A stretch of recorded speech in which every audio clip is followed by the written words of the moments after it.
আজকে আমি কথা বলবো আমার ডকুমেন্টের নোট ট্রাভার্সিং নিয়ে।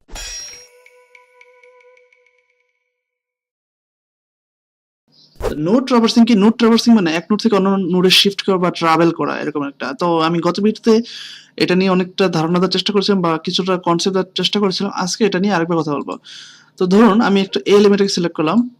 তো আমি এভাবে করতে পারি, একটা কনস্ট্যান্ট নিলাম ব্যানার, যেটা আগেও করেছিলাম, আবার করলাম ডকুমেন্ট ডট কোয়ারি সিলেক্টর, এটাকে সিলেক্ট করলাম। এখন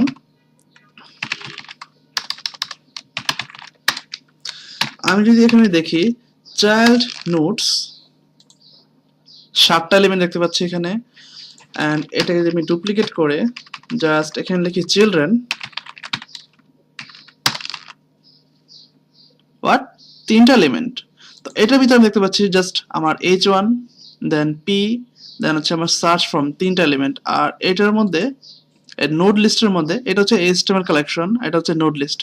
এখানে দেখতে পাচ্ছি টেক্সট, দেন আবার টাইটেল, মানে এই আমার H1টা, তারপর টেক্সট, আবার পি, এতগুলো জিনিস কি? এটা তো বুঝলাম, জাস্ট আমার HTML এলিমেন্টগুলো ধরেছে। যেমন এটাকে যদি আমি ফর ইচ করি, নিচেরটাকে আমার চিলড্রেন, এটাকে ফর ইচ করি, তাহলে বিষয়টা আরো ভালো করে বোঝা যাবে। Dot for each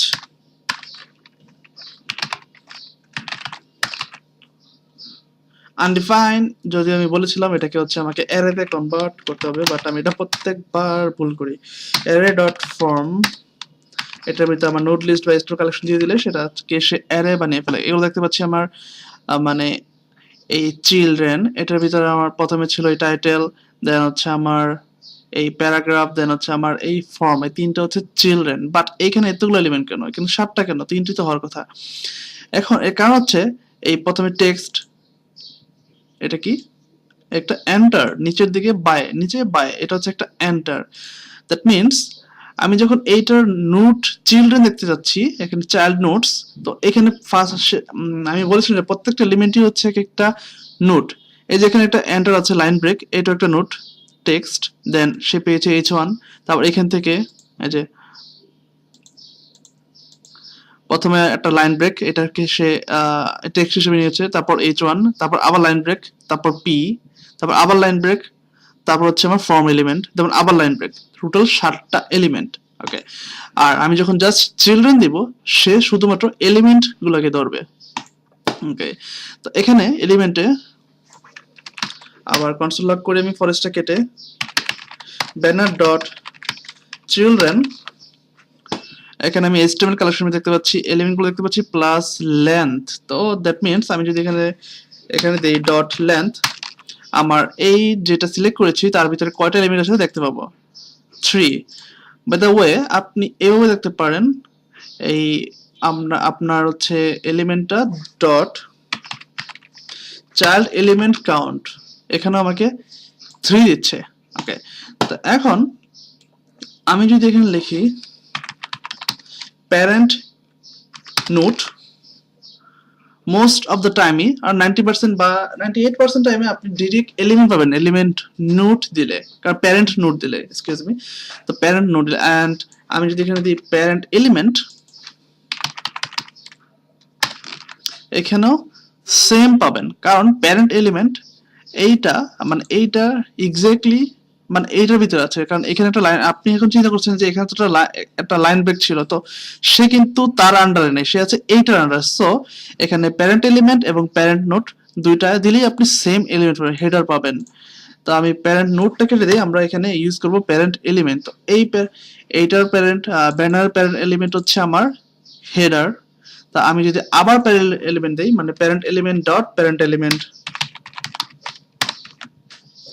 this time আমার পাওয়ার কথা হচ্ছে হেডারের প্যারেন্ট হচ্ছে র্যাপার, দেখি পাই কিনা, ইয়েস র্যাপার। এখন আমি বুঝতেই পারছি, আরেকবার যদি যাই তাহলে আমি দেখতে পাবো বডি প্যারেন্ট এলিমেন্ট বডি, আবারও যদি আমি প্যারেন্ট এলিমেন্ট দেই, আমাকে পুরা ডকুমেন্টটা কি দিয়েছে। ওকে, ওকে, প্যারেন্ট এলিমেন্ট দেখলাম। এবার হচ্ছে আমি দেখবো সিবলিংস। ধরুন আমি হচ্ছে এই এখানে অ্যাড বুক একটা আইডি আছে, একটা ডিভ আছে এখানে গ্রুপ কালেকশন, এইটাকে আমি এখন সিলেক্ট করি। তো আমার উপরে ব্যানারটা থাকলো, আমি এটাকে নতুন করে সিলেক্ট করি। ও মাই গড, কনস্ট সাপোজ কি দিতে পারি, অ্যাড বুক document dot query selector add book, দেখি এটাকে সিলেক্ট হয়েছে কিনা। ওকে, add book সিলেক্ট হয়েছে।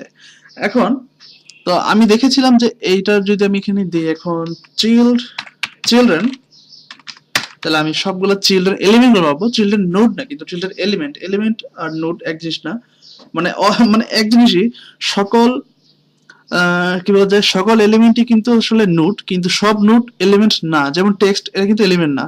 এলিমেন্ট বলতে সে এই ট্যাগগুলাকে বোঝায় মোস্ট অফ দ্য টাইম। তো আমি চিলড্রেন লিখলাম, এখানে ইনপুট আর বাটন দুইটাকে ধরেছে।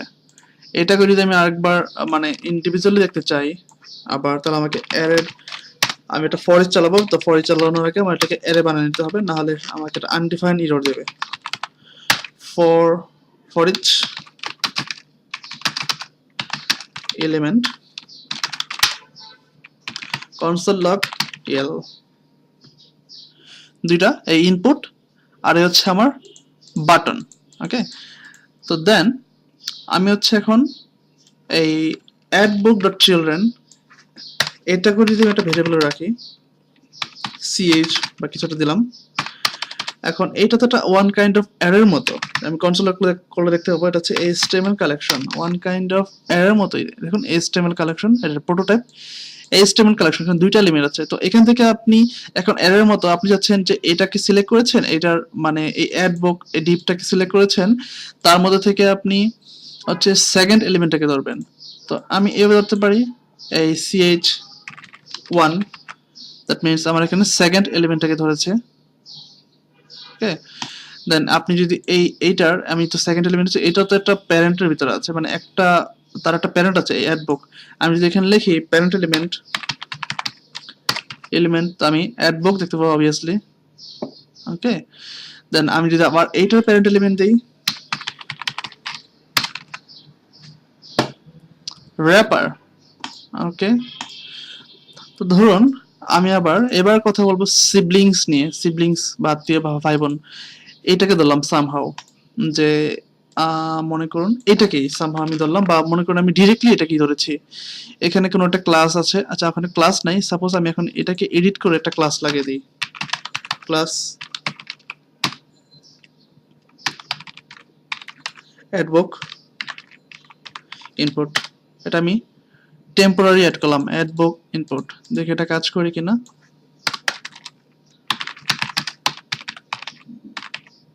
আচ্ছা এখানে কাজ করবে না, আমি এটাকে কনসোলে কাজ করতে পারবো।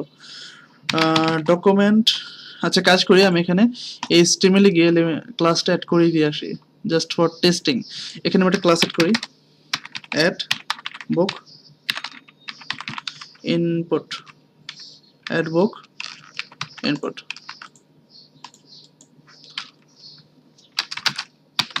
তো ধরুন আমি এখন এটাকে ক্লাস দিয়ে সিলেক্ট করে ফেললাম, কোয়ারি সিলেক্টর,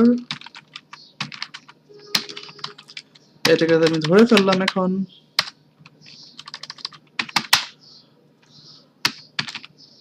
আর বুক, সে জাস্ট এক্স্যাক্টলি এটাকে ধরেছে। এখন আপনি যদি এখানে লেখেন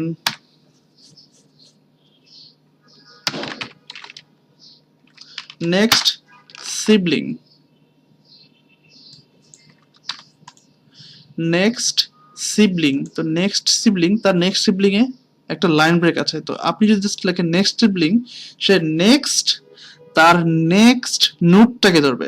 বাট আপনি যদি চান তার নেক্সট এলিমেন্টকে, মানে নেক্সট এলিমেন্ট হচ্ছে এটা বাটন, তো আমি আগে বলেছিলাম নোড এবং এলিমেন্ট একটু পার্থক্য আছে। তো নেক্সট এলিমেন্ট হচ্ছে এটা, বাট নেক্সট সিবলিং কিন্তু আমার এই লাইন ব্রেকটা।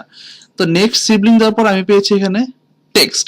তো আমি যদি আবার নেক্সট সিবলিং দেই, দেখি এবার আমি বাটন পাই কিনা। বাটনে পাওয়ার কথা লজিক্যালি, ইয়েস, দিস টাইম আমি বাটন পেয়েছি। বাট আমি এত কষ্ট করে বাটনটাকে সিলেক্ট করবো না, আমি হচ্ছে নেক্সট এলিমেন্টকে চাই। তো সেক্ষেত্রে নেক্সট এলিমেন্ট সিবলিং দেখতে পাচ্ছি বাটন, একইভাবে আপনি প্রিভিয়াস এলিমেন্ট সিবলিং পেতে পারেন। তো আমি কাজ করি এইভাবে ক্লাস দিয়ে সিলেক্ট করেছিলাম। তো আমি এবার পুরো র্যাপারটাকে সিলেক্ট করি। আমার এখানে র্যাপার ছিল, একটা আইডি ছিল অ্যাড বুক, এইটাকে এখানে ধরি অ্যাড বুক,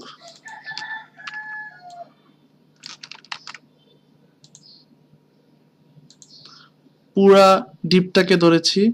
এটার মধ্যে থেকে যদি আপনি দেন চিলড্রেন, সে চিলড্রেন এলিমেন্টগুলোকে দিবে, নোটগুলোকে না, এলিমেন্টগুলোকে দিবে। তো এখান থেকে মনে করি আমি বাটনটাকে দিই, বাটনটাকে আমি যেহেতু এটা HTML কালেকশন, আমি যদি 1 দেই তাহলে সে বাটনটাকে ধরবে। ফাইন। এখন আমি তার প্রিভিয়াস সিবলিংকে ধরতে যাচ্ছি। তো এখন আপনি যদি এখানে দেন প্রিভিয়াস এলিমেন্ট সিবলিং, সে ইনপুটটাকে ধরেছে। তার আগেও যদি প্রিভিয়াস এলিমেন্ট সিবলিং দেন তাহলে কি হয় আমি এটা দেখি, কারণ তার আগে কোনো এলিমেন্ট সিবলিং নাই, নাল, মানে তার এইটার আগে, এই ইনপুটের আগে এখানে দেখি এইটার আগে কোনো কিন্তু এলিমেন্ট সিবলিং নাই। এটা কিন্তু প্যারেন্ট, এলিমেন্ট সিবলিং না, প্যারেন্ট এটা।